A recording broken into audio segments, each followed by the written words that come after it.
आपल्याला माहिती नसेल की उच्च न्यायालय सर्वोच्च न्यायालय हे फार म्हणजे त्यांचं वेगळं असतं। मी या खात्याचा मंत्री होतो आणि मी ज्यावेळा कोल्हापूर जिल्ह्याचं हे जिल्हा न्यायालय बांधलं त्यावेळा तत्कालीन चीफ जस्टिस यांनी मला बोलावून घेतलं। वास्तविक वर्षातून एक वेळ विधी न्याय खात्याचे मंत्री म्हणून मुख्यमंत्री आणि राज्यमंत्री आणि चीफ जस्टिस यांची भेट होत असते।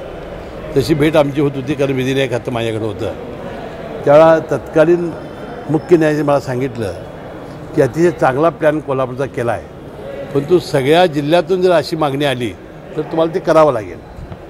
आणि तुम्हाला माहिती असेल की हे जिल्हा न्यायालय ज्यावेळा हे बांधण्यात आलं त्यावेळी सर्वोत्कृष्ट जिल्हा न्यायालय ठरलं आणि आता तो टाईप प्लॅन म्हणून आपण सर्व राज्यामध्ये राबवतो आहे। आता ज्यावेळा त्याच्या भूमिपूजनाचा आणि पायाभरणीचा प्रश्न आला त्यावेळा अशा ज्यावेळा न्यायालयाचे प्रश्न पैसे आमचे, परंतु उद्घाटनाला कोणाला बोलवायचं, अध्यक्ष कोण ठेवायचं, व्यासपीठावर कोणी न्यायालय ठरवत असतं।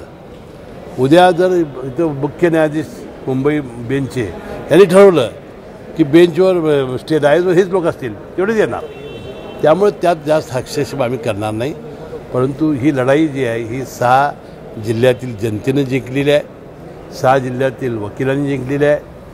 विशेषतः या 6 जिल्ह्यातील जे असंख्य जे म्हणजे मुंबईला जाऊन त्यांना फार महागामध्ये न्याय घ्यावा लागत होता त्यांनी लढाई जिंकलेली आहे। सगळ्या दैनिकांचा सगळ्या प्रसारमाध्यमांचा सहभाग आहे आणि त्या दैनिक पुढारीचे बाळासाहेब जाधव यांनी जरा मोठा पुढाकार घेतला होता त्यांचंही आहे।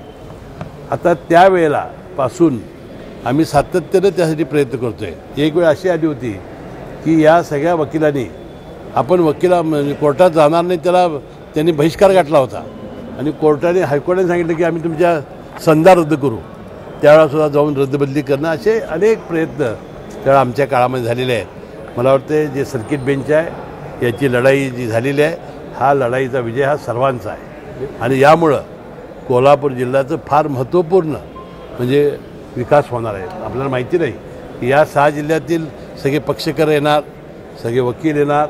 आत्तापासून त्यांची ऑफिसेस कार्यालय थाटायला चालू झालं, आत्तापासून राहण्यासाठी फ्लॅट ते घ्यायला लागलेले आहेत आणि आता महालक्ष्मीचा आराखडा, ज्योतिबाचा आराखडा आणि आपलं सर्किट बेंच हायकोर्टचं मला वाटतं कोल्हापूरची 20% वाढ ही एकंदरीत या सगळ्या ह्याच्यामध्ये विकासाची होईल असा माझा विश्वास आहे।